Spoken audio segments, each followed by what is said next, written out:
All right, welcome to The Explainer.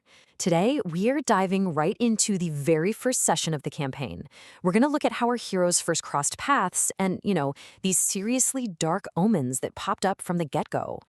So, you know how these things usually start in a tavern? Well, not this one. Our story kicks off deep inside a character's mind.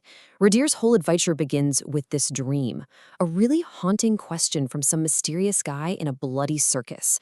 Talk about setting a dark, prophetic tone right away, right? It just makes you wonder, what could this possibly mean for him down the road? And hey, it turns out Radier isn't the only one with some serious baggage.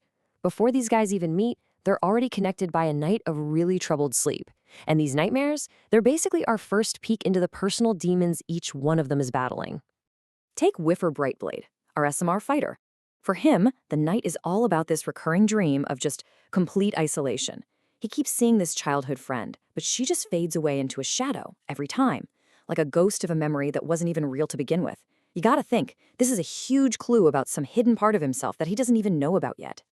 Then you've got Boris, the cleric. For him, it's not even a dream, it's a memory, and a terrifyingly real one. He's reliving the moment his ship was just consumed by fire, the ocean swallowing him whole, and then, out of nowhere, he's saved by some unseen force that promises salvation. Wow.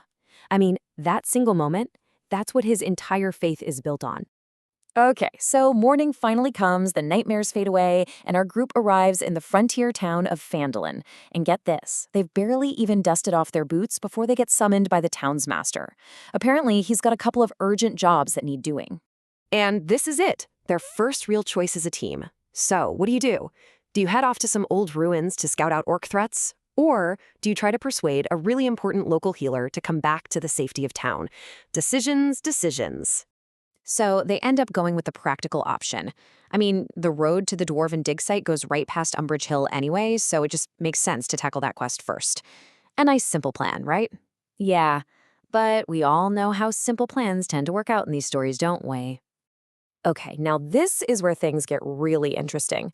While they're chatting with the townsmaster, Boris just casually drops that his patron deity is Talos, the Stormlord, and bam, you can just imagine the alarm bells going off. See, Talos worshippers are basically seen as a destructive cult, not a real religion. What a great way to kick things off with a little bit of social tension, huh? All right, so before they can hit the road, they've got to gear up. Boris's shield got wrecked, so he needs a new one. But what should have been a simple shopping trip to the local Lion Shield coster, well, it ends up digging up a really bitter piece of Whiffer's past. Turns out the very shop they're standing in used to belong to his family's company, Brightblade Ironaxe.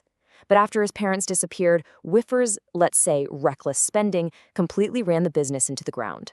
And that's when the Lion Shields just swooped in and picked it up for a song.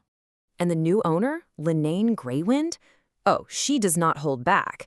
She's just openly poking at Whiffer for ruining the family business. But here's the kicker. Amidst all the insults, a really interesting clue pops up. There are rumors of a secret Brightblade R&D outpost, one that was supposedly working on a Dragon Slayer weapon. A forgotten legacy, just sitting there, waiting to be found.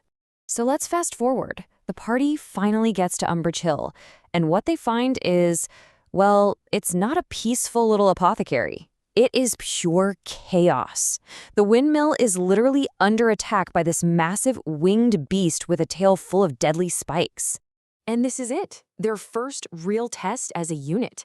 You've got a Manticore trying to claw its way into this windmill, and the party just dives right into the fray. It's a seriously brutal fight, but their teamwork is on point. They manage to take the monster down and save the apothecary who's trapped inside. So, as a thank you, Adabra Gwyn gives them what she's got, which is one single but very precious potion of healing. The immediate danger's over, so she tells them they can go ahead and make camp outside the windmill for the night and giddy at Laprid Gaines, but really sluggish Mango. Everyone settles in, ready for a well-deserved rest. But the night is not over. Not by a long shot. Just when they start to think they're safe, something absolutely bizarre and frankly terrifying happens to Reacher. We're not talking about your average campfire here. Suddenly, it starts ringing. Yeah, you heard me. Ringing, like an old telephone. The flames start twisting and look almost like a video call. It's a direct line to Redier's infernal patron. And then this robotic, automated voice comes out of the fire, asking him to pop in a bronze piece to accept a collect call. And on the other end, it's the devil Raphael himself, who sounds drunk at a party? And he wants Radir to transform into his fiery alter ego just to show off for his buddies. You can't make this stuff up. So, Red here obviously says no, but his patron is not the kind of guy who takes no for an answer. Raphael just remotely cranks up the infernal power inside him, forcing this violent, agonizing transformation. Completely against his will, Redir just erupts into the fiery form of the Ghost Rider. Okay, so after that whole terrifying ordeal with Redir's transformation, the party is understandably a little shaken. But they press on. The next morning, they finally reach their original destination, the Dwarven excavation site. And there they find the two Dwarven prospectors, Doslin and Norbis.